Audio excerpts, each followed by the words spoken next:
Hey guys, the Common Man here. So let's go ahead and take a look at this knife today. This is going to be the Reeve Inkosi. This is with the Insingo blade. It is an S45 VN blade steel, titanium scales with black micarta inlays. This is an incredible knife, one that I really wanted to review. I've been able to carry it for a while now. I've had it for several months, and it really actually got most of its pocket time just recently within the past couple of months. I think I've used it enough to really be able to give a decent review on it and to let you guys know what I think. So starting off with that blade, like I said, this is the Insingo blade shape. Basically, it's a sheep's foot blade.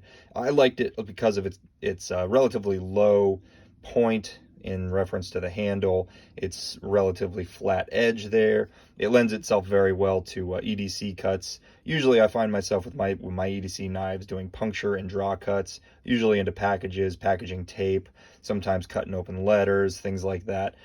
So usually when that tip is relatively low, you can pretty easily get it, imagine if this was actually, let's get a box. Let's say, I don't want to use that. Anyway, just pretend this is a package. You can put the tip down on there and draw, and it's pretty easy to do that. Yeah, so I really like this blade shape. That's why I generally go towards a like a sheep's foot. I'm not a huge Wharncliffe fan, but I generally go for like a sheep's foot style blade. It's actually got this nice, almost an edge cut up the top here, so it makes a very fine point. So it's very good for those types of cuts. It's got a nice hollow grind, relatively thin behind the edge, so it cuts very nicely. Slices very good. So yeah, just overall, just a great slicer, great ADC blade. Really great jimping up here. It's got good traction. Blue anodized thumb studs look very, very sharp. And then that blade finish, that tumbled, kind of stone wash, but still somewhat satin finish is super nice. It's going to hide wear marks and things like that. It's going to just keep looking good, I think, after a lot of use.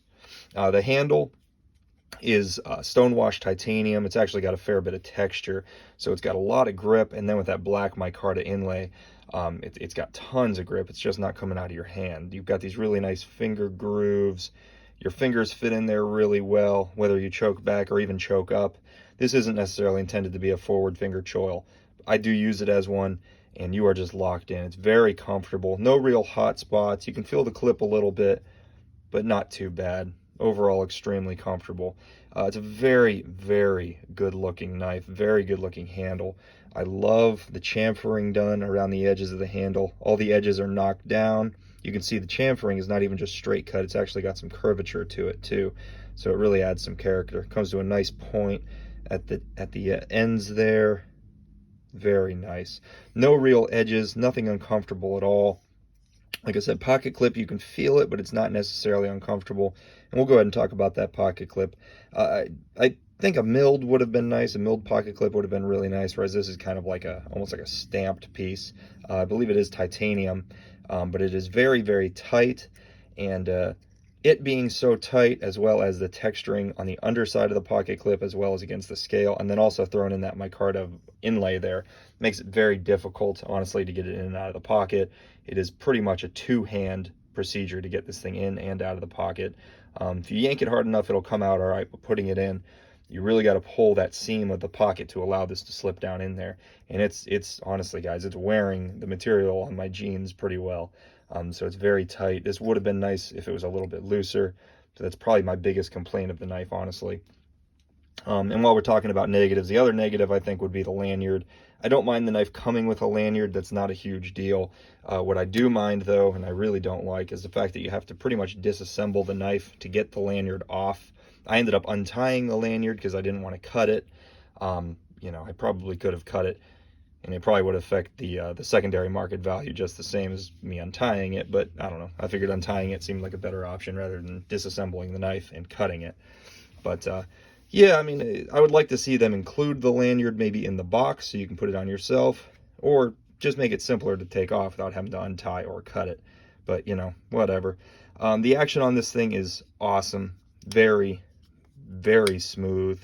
It did not come this way. It came extremely tight and relatively gritty. I think that grease that comes inside those phosphor bronze washers really just needs to work its way through, and it absolutely did. And the more I use this thing, the smoother it gets. It's really not quite flickable yet. I'm hoping it gets there at some point, but not quite yet. But extremely smooth and very easy to operate. The lock bar is easy to access. It's got a nice cutout here for your thumb. Everything's knocked down, so it's very comfortable. And then speaking about the lock bar, we can actually take a look inside of here, and you can see, hopefully you can see, let me grab a light so you might be able to see a little bit better.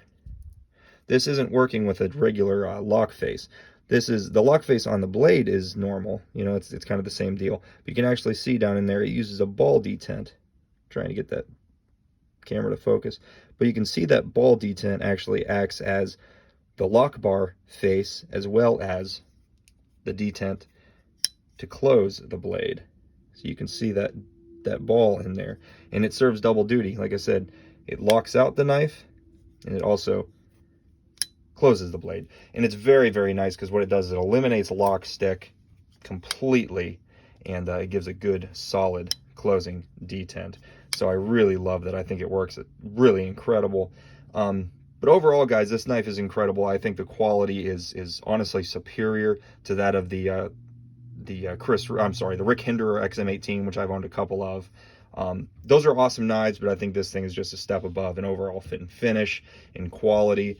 I really think that a little bit more care was taken in this knife. And like I said, I'm not saying anything bad about the Rick Hinderers. I love those knives, but this feels like just a little bit of a step above that. So really incredible, really awesome knife. I would highly recommend it. Definitely pick one of these things up if you're looking at it.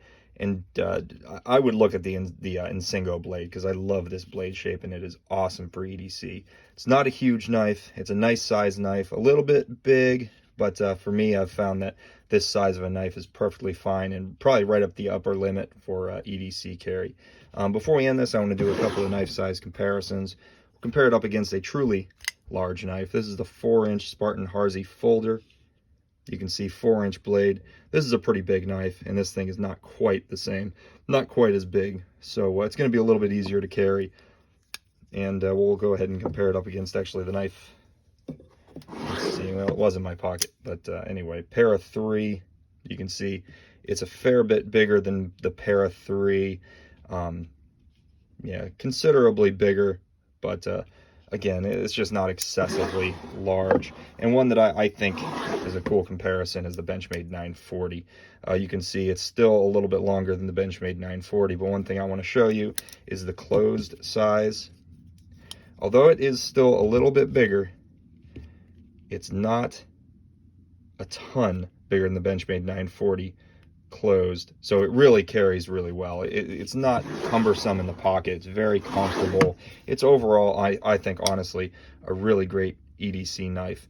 And again, if I didn't specify, this is the large Inkosi. So I would highly recommend this knife, guys. Definitely take a look at it. I don't regret buying it. I don't have any plans of getting rid of this thing in the future. And there's a lot more pocket time in its future for me. So if you liked the video, guys, leave a like. If you have anything you'd like to add, like I said, I wanted to keep it kind of short and sweet. It's an awesome knife. I think there's been plenty of reviews on it, so I figured a simple review is perfectly fine. But yeah, if you guys want to see more of my videos, please consider subscribing. I'd really appreciate it. Thanks. Bye-bye.